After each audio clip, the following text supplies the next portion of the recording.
Steelers Nation, welcome back to the channel. As always, our team is working hard to improve, sharpen every detail, and put themselves in the best possible position to bring home big results this season. And that's why I've got some huge news to break down for you today. But before we get started, you already know the drill. Smash that like button. It helps the channel grow and gets more Steelers fans in the conversation. Now, let's dive right into it, because we've got two major storylines that could shape the start of the regular season. The return of Alex Highsmith from injury and DK Metcalf finally stepping into his leadership role in Pittsburgh. First things first, let's talk about Alex Highsmith. For weeks now, the big question surrounding the defense hasn't been about TJ Watt, hasn't been about the secondary, but rather, when will Highsmith be back? Well, Steelers fans, we got the answer on Tuesday. Alex Highsmith was spotted back on the practice field, suited up, moving around, and participating in individual drills alongside his position group. That's a massive development with the season just a few weeks away. Remember, Highsmith has been dealing with a groin injury since August 3rd, when he tweaked it during one-on-ones at training camp in Latrobe. Since then, he hasn't played in either of the Steelers' first two preseason games. And honestly, even if he had been fully healthy, the team likely would have kept him out. Mike Tomlin and the staff weren't putting many of their starters at risk early on. But here's the good part: this return signals that Highsmith's long-term outlook is positive. There's even a chance, slim as it might be, that he could get a little run in the final preseason game against the Carolina Panthers. Coach Tomlin himself said it best: "We've got a lot of guys working their way back. Increased participation. Out there, Alex Highsmith, Dante Kent, Calvin Austin, and others are working their way back to us. We always want to be inclusive this time of year because we realize the scarcity of opportunities, and so if proven healthy enough, we'll give those that have missed time an opportunity to play." That tells you two things. One, the Steelers want Highsmith and others to knock off the rust before Week 1, if possible. And two, the final call might come down to how he looks in warm-ups Thursday night. It's going to be an decision. Let's not underestimate how important Highsmith is to this defense. Last year, even though he battled multiple injuries, groin, ankle, and missed several weeks, he still finished with 6 sacks and 54 pressures. According to Pro Football Focus, when he's healthy, Highsmith is the perfect complement to TJ Watt draws all the attention, and that opens up lanes for Highsmith to wreck plays. Without him, the Steelers' pass rush loses a huge chunk of its bite. With him, they're arguably the most dangerous edge duo in the NFL. And here's the thing: the AFC is loaded with quarterbacks. Patrick Mahomes, Josh Allen, Joe Burrow, Lamar Jackson, Aaron Rodgers, now in black and gold. You need 2 elite pass rushers to compete. Highsmith isn't just important, he's essential if the Steelers want to slow down those offenses and keep games under control. So yeah, seeing him back in uniform, even just in individual drills, should make every Steelers fan breathe a little easier. Of course, there's always some bad news mixed in with the good. While Highsmith returned, fellow outside linebacker Nick Herbig did not practice on Tuesday. Herbig picked up a hamstring injury against Tampa Bay last Saturday, and his availability for the Carolina game is now in doubt. That's something to watch closely, because Herbig has been one of the most promising young players on this defense. But still, if it comes down to choosing between Herbig, missing time, or Highsmith, I think we all know which one the Steelers need more desperately in Week 1. Now let's switch gears to the offense, because while Highsmith's return is great, news for the defense: the Steelers are also waiting for something just as important to happen on the other side of the ball, and that's DK Metcalf finding his place and his voice. In Pittsburgh, this is new territory for DK for the first time in his career. He's wearing a different jersey after being traded from Seattle on March 13th. Now, if you thought Metcalf would instantly come in and take charge as the face of the wide receiver room, that hasn't exactly been the case. On Cam Heyward's show, Not Just Football, Metcalf admitted he's been a little reserved early on. "Greater than I didn't want to step on any toes or try to insert myself too quick into whatever culture was already set here. It's the first week where I've really been pulling guys aside and saying something." He's been trying to let his work ethic, his practice habits, and his preparation speak for him, rather than just walking in and talking over everyone. But here's the reality: At some point, DK Metcalf has to be the voice of that wide receiver room. Think about it. Who else is going to lead that group? Calvin Austin III, Roman Wilson, Scotty Miller, all talented players, but none of them have the resume DK has. Add in the fact that the Steelers are paying him like a true WR1 after signing him to that massive 5-year extension. Following the trade, and it's clear that leadership isn't optional for him. It's part of the job description. Metcalf has topped 50 receptions and 900 yards in each of his first 6 seasons in the NFL. That's consistency, that's production, and that's the kind of standard young receivers need to look up to. But the Steelers didn't just bring him here to be productive. They brought him here to be dominant, and dominance requires leadership. And look, DK's not alone. He's joining an offense that now features Aaron Rodgers at quarterback, Jalen Ramsey boosting the defense, and a deep tight end group with Pat Freiermuth and Jonnu Smith.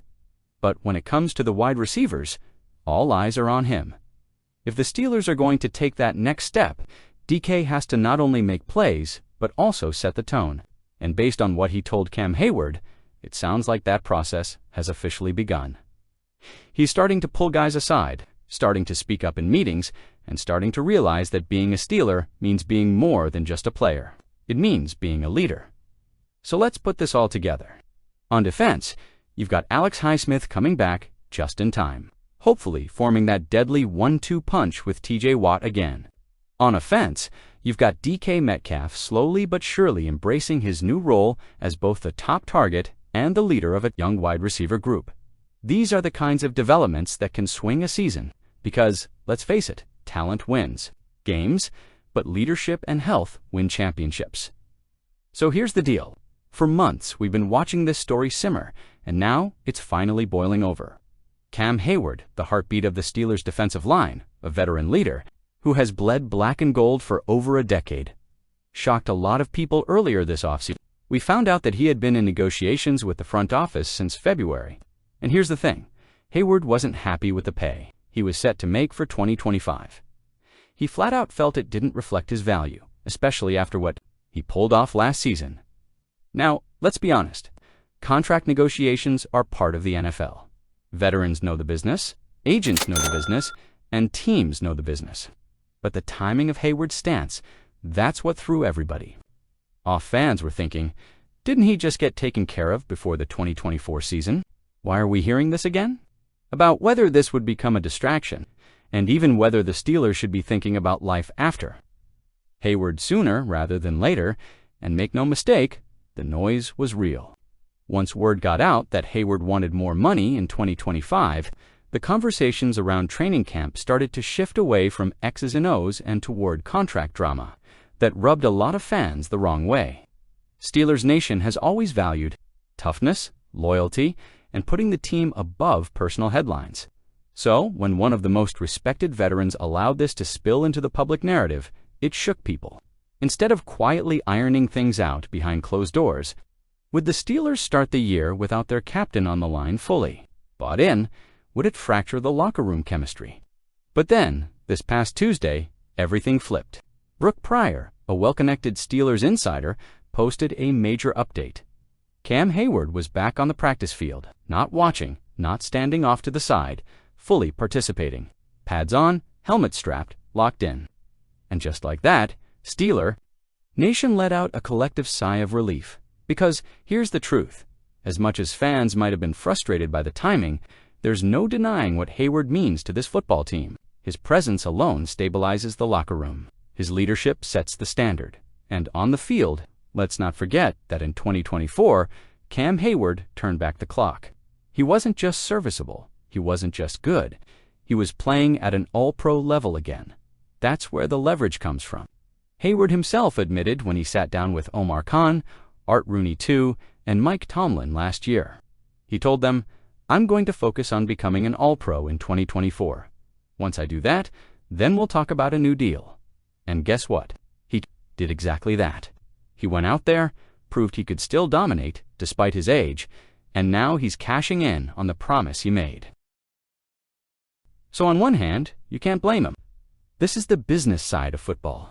Players have a short window to maximize their earnings, and Heyward's resume gives him every right to ask for more. On the other hand, the Steelers are trying to balance the cap, manage young talent, and keep flexibility for the future. It's not an easy puzzle to solve, but here's why this latest development matters. With Heyward back in practice, the focus shifts. The conversation is no longer about will he hold out, will he sit, will this drag on. Instead, it's about football again, and that's the best news possible for a Steelers team that desperately needs stability. Heading into 2025, think about the bigger picture. The Steelers' defense is built around guys like T.J. Watt, Joey Porter Jr., Minkah Fitzpatrick. Well, until the Ramsey trade shook things up, and now Jalen Ramsey stepping into a hybrid role. Add Cam Heyward back in the mix, and suddenly that defensive front regains its anchor. Young guys feed off his energy. Veterans look to him for direction. He's more than just a pass rusher or run stuffer. He's the tone setter, and fans. Let's not ignore the emotional side of this. Cam Heyward isn't just another name on the roster. He's a legacy player. He represents Pittsburgh toughness, blue-collar grit, and everything that makes this franchise unique. Seeing him on the sideline during a contract standoff, that just didn't feel right. Seeing him back in full pads, that feels like balance has been restored. Now let's get into what this means moving forward. Ending the hold-in doesn't necessarily mean the contract situation is resolved. Reports suggest that while there hasn't been much movement from the front office, Heyward is choosing to bet on himself. He's showing the team that he's committed to 2025 no matter what, and hoping that his presence and performance force their hand to make a deal before the season ends. That's a bold strategy, but it fits Heyward's character. He's always been about proving it on the field. If he goes out and strings together another all-pro caliber season, it becomes really difficult for Omar Khan to justify not giving him the extension he wants. On the flip side, the Steelers have shown in recent years they won't overcommit.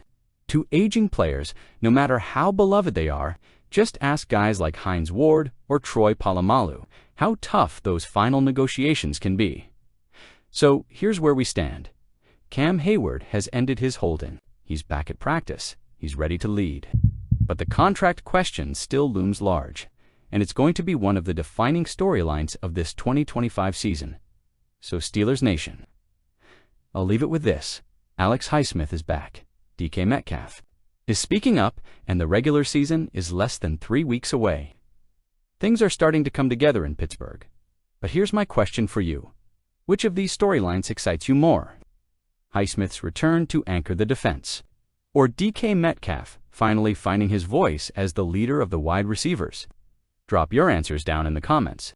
I'll be reading through and reacting to your takes in the next video. And hey, if you enjoyed this breakdown, make sure to hit that like button, subscribe to the channel, and turn on notifications so you never miss any of our daily Steelers updates. This season is shaping up to be special. But it's these small developments, a key defender returning, a star receiver stepping into leadership, that could make all the difference. Until next time, here we go, Steelers.